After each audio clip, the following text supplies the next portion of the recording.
ഭാഗം. അയോധ്യയിൽ 4 നക്ഷത്രങ്ങൾ ഒന്നിച്ചു ഉദിച്ച പോലെയാണ് ആ കുട്ടികൾ പിറന്നത്. രാമനും ലക്ഷ്മണനും സദാ ഒന്നിച്ചാണ്. അതുപോലെ തന്നെ ഭരതനും ശത്രുഘ്നനും. ഇരുവരും ഒന്നിച്ചേ നടക്കൂ. കൗസല്യയും കൈകേയിയും പായസം പങ്കുവച്ചത് കൊണ്ടാണ് അവർ ഇത്തരത്തിൽ ചങ്ങാതിമാരായതത്രേ.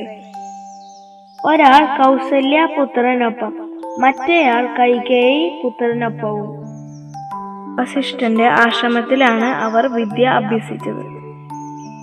ഗുരുവും അദ്ദേഹം തന്നെ. വേദങ്ങൾ, ഉപനിഷത്തുകൾ, സ്മൃതികൾ ഒക്കെ അവർ അതിവേഗം വശത്താക്കി. ദേവബുദ്ധിയുമായി പിറന്ന ആ കുട്ടികൾക്ക് അതൊക്കെ പഠിക്കുക ഒരു പ്രശ്നമേ ആയിരുന്നില്ല. രാജകുമാരന്മാർക്ക് വേണ്ട ആയുധവിദ്യയും വസിഷ്ഠൻ യഥാകാലം ചൊല്ലിക്കൊടുത്തു. അങ്ങനെ കൗമാരം എത്തുമ്പോൾ തന്നെ അവർ ഏതു കാര്യത്തിലും ഏറ്റവും മുന്നിലെത്തി. അയോധ്യയിൽ മാത്രമല്ല, ഈ ലോകത്തിൽ മുഴുവൻ സന്തോഷവും പ്രകാശവും പരത്തിക്കൊണ്ട് ആ കുട്ടികൾ വളരുകയാണ്. അതിനിടയിലാണ് അത് സംഭവിച്ചത്. ഒരു നാൾ മഹാമുനി വിശ്വാമിത്രൻ കൊട്ടാരത്തിലെത്തി. വിശ്വാമിത്രന്റെ ഈ സന്ദർശനം ഒരു ഇഴത്തി പോലെയാണ് കൊട്ടാരത്തിൽ വന്നു പതിച്ചത്. ദശരഥന്റെ ആ 4 പുത്രന്മാരിൽ 2 പേരെ അദ്ദേഹത്തിന് വേണം.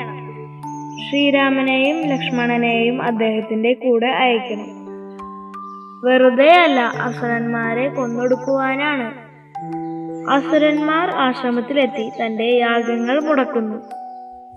താൻ തപസ് ചെയ്യുന്ന നേരത്ത് മറ്റു സന്യാസിമാരെ കൊന്നൊടുക്കുന്നു. അസുരപ്രമുഖരായ സുബാഹുവിന്റെയും മരീചന്റെയും നേതൃത്വത്തിലാണ് ഈ അക്രമം. ഇനിയും കൗമാരം കടക്കാത്ത 2 കുട്ടികളെയാണ് അതിന് ചോദിക്കുന്നത്. കൊട്ടാരത്തിൽ ഏവരും ഞെട്ടി. അദ്ദേഹത്തെ അനുസരിച്ചില്ലെങ്കിൽ എന്താണുണ്ടാവുക എന്ന് എല്ലാവർക്കും അറിയാം. അദ്ദേഹം കോപാകുലനാകും. ഒരു ശാപത്തിലൂടെ എല്ലാം തകർക്കും. അയോധ്യയും കോസല രാജ്യവും തന്നെ ഒരു പിടി ചാരമായി മാറാം. ഒരു എതിരും രാജാവ് പറഞ്ഞില്ല, പറയാൻ ധൈര്യവുമില്ല. മനസ്സില്ലാ മനസ്സോടെ ദശരഥൻ ആ കുട്ടികളെ മുനിക്കൊപ്പം അയച്ചു. ദശരഥന്റെ ഹൃദയം വിങ്ങിപ്പൊട്ടി. ഓരോരോ ദേശങ്ങൾ കടന്ന് അവർ യാത്ര ചെയ്യുകയാണ്. കുട്ടികൾക്ക് വിശപ്പും ദാഹവും ഉണ്ട്, പക്ഷേ മിണ്ടുന്നില്ല. മുനിക്ക് അരിശം വന്നാലോ? ഒടുവിൽ മുനി അതു തന്നെ അവരോട് ചോദിച്ചു. എന്താ, ഇരുവർക്കും വിശപ്പും ദാഹവും ഒന്നുമില്ലേ? ഉണ്ട്, രണ്ടും സഹിക്കാൻ വയ്യ. മുനീശ്വരൻ ആഹാരം കഴിക്കുന്നത് വരെ കാത്തിരിക്കാമെന്ന് കരുതി. എനിക്ക് വിശപ്പും ദാഹവും തോന്നില്ല. അതിന് 2 മന്ത്രങ്ങളുണ്ട്, ബലയും അതിബലയും. അത് ഞാൻ നിങ്ങൾക്ക് ഉപദേശിച്ചു തരാം. വിശ്വാമിത്രൻ ഇരുവരുടെയും ചെവിയിൽ മന്ത്രോപദേശം നൽകി.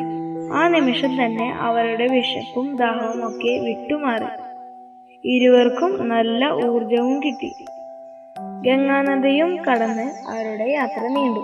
ഒരു വലിയ കാടിന്റെ ഓരത്താണിപ്പോൾ അവർ നിൽക്കുന്നത്.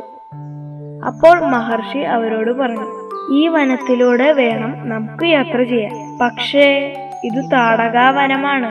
താടക ഒരു രാക്ഷസിയാണ്, അതിഭയങ്കരിയാണ്. ഏത് രൂപം ധരിച്ചും വഴിയിൽ നിൽക്കും.